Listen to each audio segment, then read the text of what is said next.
Ladies and gentlemen, Eddie Kadi!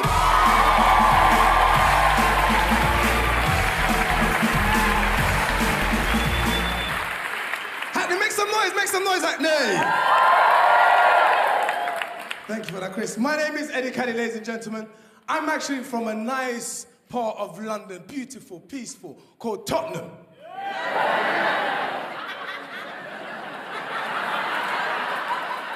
My name is Eddie Kadi. I am a stand-up comedian, presenter, and actor. Okay, guys, I'm joking. I'm from Fulham, but I've always wanted to do that. That's how I get through Hackney every single time. Seriously. No, I am. I grew up in Fulham, but I do live in Tottenham. And the reason how...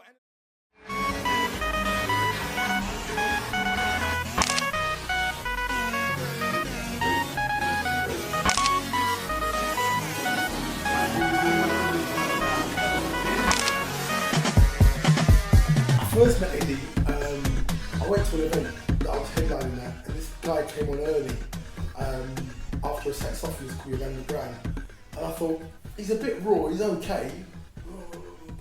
Didn't quite understand it, he was singing songs, I wasn't quite sure. But 3 months after that, I knew a superstar was born.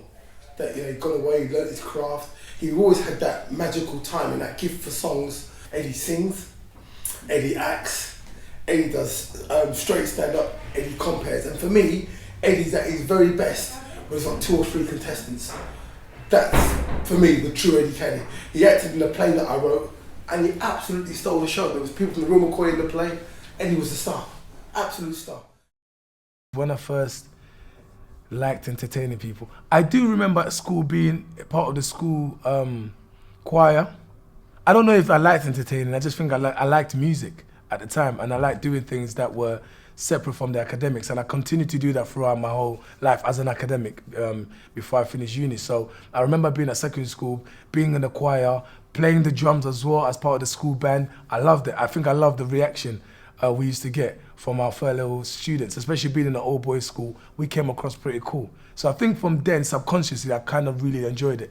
But it wasn't up until I was at university, you know, my first show, hosting a show just for fun. I was like part of the African Caribbean Society, and I went on stage to host a show because I was already part of it. And I wasn't trying to be funny. Here's the thing, I was trying to be me and entertain, and people loved it. And I think the more people laughed, and the shock of it made me try and make people laugh even more. And I got carried away, and I'm carried away till now.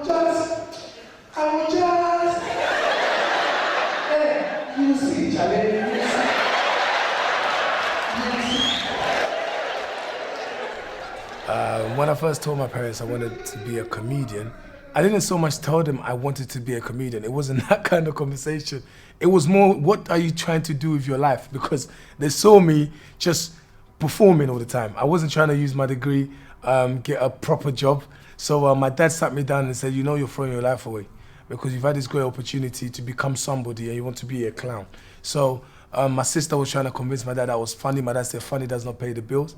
So for a while, they were worried. My mum was just worried emotionally, like my son's gonna be a waste man and there's nothing I can do about it right now. So at first they didn't really take it too well because they felt like I've had a good opportunity to have an education where a lot of my cousins and relatives back home have not had that opportunity, and I'm throwing it away. You know, I could become anything, a lawyer, a doctor, and I want to go into entertainment. So it took a while to convince my parents, but once I convinced them, they've been happy ever since. My next big guest was a big name in the comedy clubs but wanted more and decided to take the plunge and book London's massive O2 Arena. It paid off as pre-sale tickets sold out in just 12 hours. He's one of the country's most promising comics, and I'm thrilled and a bit bloody jealous to have him on the show. Please welcome Eddie Kadi. He's here.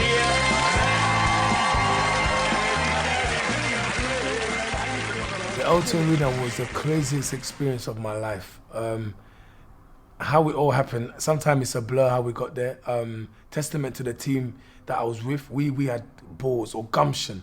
As one presenter once said on London Tonight, he said, you guys have got a lot of gumption to be doing this. It was such a build-up to the O2 Arena because we had sold out a lot of crazy venues. As Black Grape, the collective, with Yolanda Brown also doing some crazy venues as well. So we kind of felt that we always felt wanted to do things big. And at the time, instead of complaining that, we don't get the opportunity to do our thing, we thought, you know what, let's cry out. This was a cry out for me to say, look, there's a massive industry happening here and a lot of people are ignoring it. And it was a 9-month build-up. I remember sitting down with T and the rest of the group, the team, and we were like, are we gonna do this?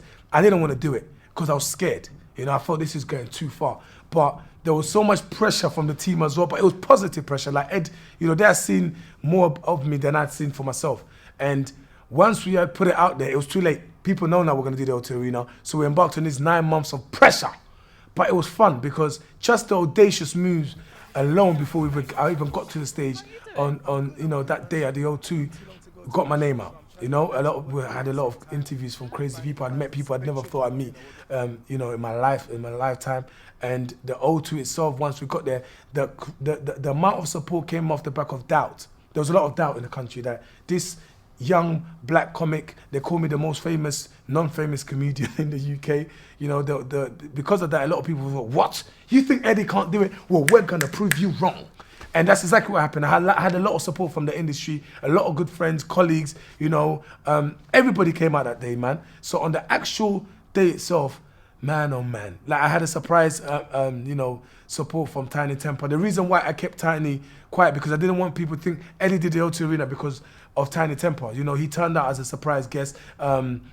Talisa and Fazer for N-Dubs were also there to support me as well. So a whole heap of people were there. But it was just an amazing experience to see so many people come and see me, a young boy from Congo who just about got his passport. It changed my life. So I am here at the world famous Hackney Empire. Probably my favorite venue to perform in, man. This is the venue that, I don't know, when I'm on stage I don't want to come off stage. I just want to keep going. The echo of the laughter is always beautiful. It's like it was prepared before I even got there. Today is an amazing show called The Touch of Class. It's a Mother's Day special. I spent, most of the day with my mum, so I'm coming here, so I'm gonna kind of tailor-make my set around Mother's Day and women and all the rest of it. I'm excited. It's been quite a fast day. I had to rush off to the O2 Arena to see a performance by Tiny Temper Wizkid as well, but then I was running late, so literally left my car there and took the underground, which is the best thing ever. And so I haven't got long before going on stage at all. So it's just, you kind of just have to, how do I put it, go through your bullet points in your head. I have bullet points. I don't write jokes all the way down like word for word. Knock, who's there, what, just bullet points, and then kind of just hopefully they all flow out during the show. And when there's no time to do your preparation properly, God is always in control, man. So I always take, a quick minute just to remind God that I know He's in control, and without Him I wouldn't be here. It's as simple as that for me. Simple as that. No, they put sound effects now. These times I couldn't do it. That's when I walked out of the class. I can't do it. Because you walk up to the girl, sound effects.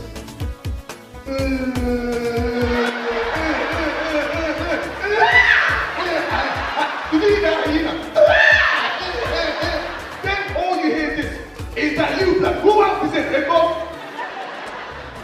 Couldn't do it. On this special day, Mother's Day, ladies, I would like to say, love yourself.